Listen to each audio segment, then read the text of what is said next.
In the cards. Princess Aurora sat up, surprised by the sudden cascade of parchment pages that fell to the floor. Not a book, a deck of cards. Brightly coloured, intricately painted cards whose pictures were all still intact. She picked them up with just the tips of her very careful fingers, as if at her touch they would disappear back into her imagination. The first few were familiar. They were the kind used for games that people in the castle often played to pass their long hours of confinement. A 3 of swords, a 9 of cups, a 2 of hearts, all in the bright and simple heraldic colours of the kingdom. An 8 of chairs, a 13 of dolls, a 0 of castles. The numbers were elegant, elongated and golden, just like the ones she drew in the air when maths was easy. A strange ache throbbed where she had been hit in the head by the cards. What golden numbers? When was maths easy? That never happened, except perhaps in a dream. She shook herself and flipped to the next card. A joker. Aurora frowned at this one. The figure sported the usual impish grin of his kind, but his motley seemed ragged. His face was long and narrow, and instead of a sceptre or wand he carried a lute. He looked, all things considered, a trifle too much like the minstrel. And after him came even stranger cards of equally bizarre suits. A 1 of suns, a shiny yellow ball, golden rays streaking out sharply to the edges of the card. Aurora held it close to her face, wondering at the detail. She wished the artist had left some room for a hint of the blue sky she couldn't remember any more. The sun seemed so joyous at its own energy, that its eyes of simple curves squinted shut, its mouth almost non-existent. Did the real sun actually have a face? Aurora wasn't sure, she couldn't remember. In the picture below it, a naked child happily rode a pony over hills so green she was tempted to pick at the paint with her fingernail. His mount was dappled white and black and had a horn and beard.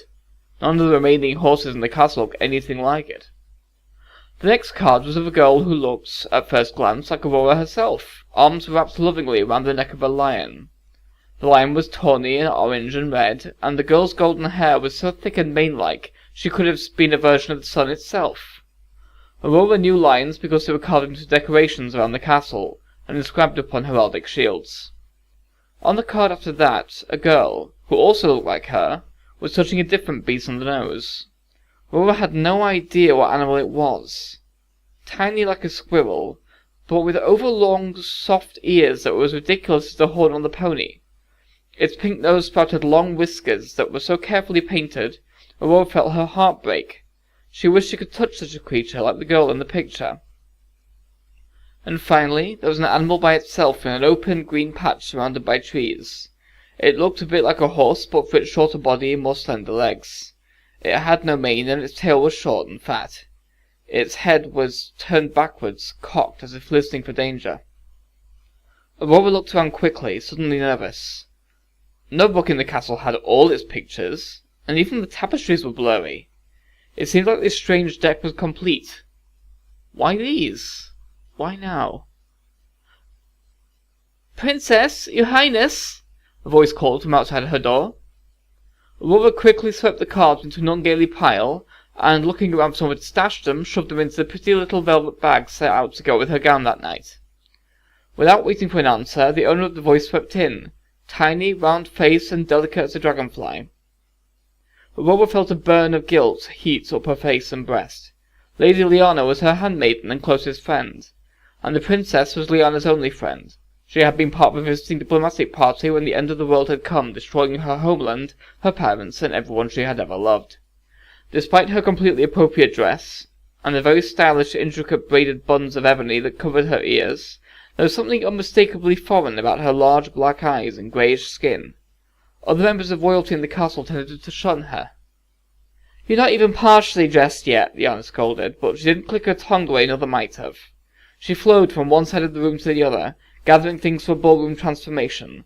Brush, ribbons, underskirts, golden tippet, golden shoes. Aurora said. Up until a moment ago, the ball had been arguably the most important, or least interesting thing in her life. The one and only event there was to look forward to every month. But now all Aurora wanted was for Liana to go away, so she could go back to lying on her bed, looking through all the cards. The handmaiden planted herself behind the princess and began to unlace the back of her day dress. Your second cousin, Mistress Laura, refuses to wear the gown you so generously gave her that bolt of cloth for." "Really?" Laura asked, momentarily distracted. "I thought she would look nice in that dark aqua. It matches her eyes." "I think it was less the colour than who chose it," Leanna said crisply.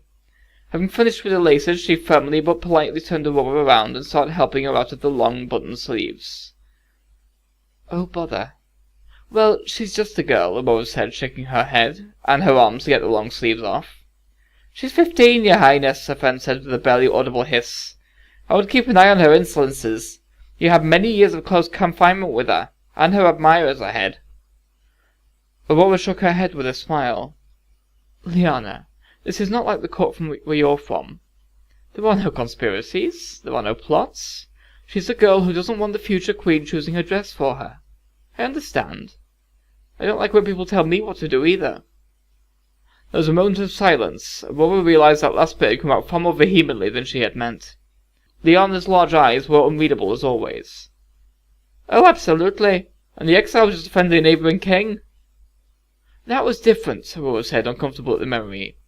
"He wanted to take over the castle. He actually tried to organize a coup." "It started with talk, your highness. He told Queen Maleficent she had no place ruling, that he was better suited. It started with talk and ended with him being thrown outside for all our safety. If you truly like Mistress Laura, you will caution her to curb her tongue, and to obey those above her without question." The princess was silent.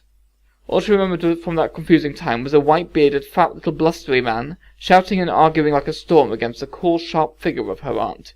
The fury of his words had been split and dissipated by the calmness of her demeanour, and then his cursing when the inhuman servants threw him outside. Leanna relented, seeing the troubled look on her mistress's face. "Come," she said. "Get out of that, and we'll put you in your dress." She turned to the wardrobe with the precision of an insect. Aurora shivered out of her dress, letting it fall to the floor. It was a fun, dramatic moment, but Aurora was a good girl and could not resist immediately stepping out of it, picking it up and smoothing it out, the way she had been taught to take care of clothes. No, wait. No one had taught her. She'd been ignored and left to run wild with the servants and dogs for years. She put her hand to her head. "Here, now look at this," Leanna said quickly, bringing the dress over. "This is the dress for a royal princess." It was indeed. Aurora couldn't help smiling. The skirt and bodice were as dark blue as she imagined the sea had been, dotted with golden shots of thread the way she imagined the ocean had sparkled in the golden sun. The girdle matched her tippets, both made from the same golden cloth taken from one of the old queen's dresses. Palace seamstresses and ladies of the court had worked day and night on it, on all of the outfits for the ball. "It's so nice for everyone to make this for me," she murmured. "It's generous of you and the Queen to give the ladies something to do," Leanna almost snorted. "What do you mean? This took weeks of work," Aurora said, showing her the fine seams. "Seamstresses must sew, ladies must dance, everyone does what they must do, or we'll all go mad here," the handmaiden said, holding the skirts so Aurora could step into them properly. "I've seen them work, their needles flashing in and out like they're driven by the devil. Even the peasants bush their donkeys and slop the pigs and try and grow little vegetable gardens, despite the food our loving Queen provides with her magic. They cannot stop themselves. Everyone must be what they must be." "And ladies in waiting?" Aurora said with a gentle, teasing smile. "We wait," Leanna said with no hint of humour. "But you don't have to," the princess said gently. "It's nice that you're serving me, and I love you as a friend, but do you want to do anything different?" Leanna stared at her, wide black eyes unblinking. "I am only here at all because of the grace of our loving Queen," she said flatly.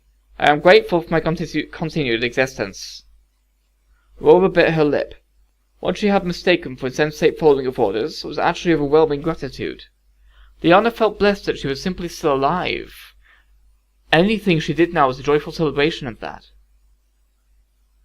"I'm sorry," Aurora said softly, taking her hand. "I didn't mean to insult what you do. I just wanted to say, if you wanted to do anything different, marry someone maybe, I don't know, I'd miss your constant presence, but I completely encourage it." Leanna finally blinked. "Thank you, princess," she said. Then the moment was over, and the quick, knowing smile returned. "For now, the princess must have her hair brushed and arranged by an expert. Sit." Aurora let herself be gently pushed onto her pink-cushioned chair. She looked into the hazy silver mirror as Leanna took her locks and brushed down, long strokes over and over again till they shone. "Your hair's so beautiful," the handmaiden sighed, "like spun gold." Even though she always said this, she said it with feeling every time. Aurora looked into the mirror and smiled. She was pretty. She was a royal princess. There was about to be a ball.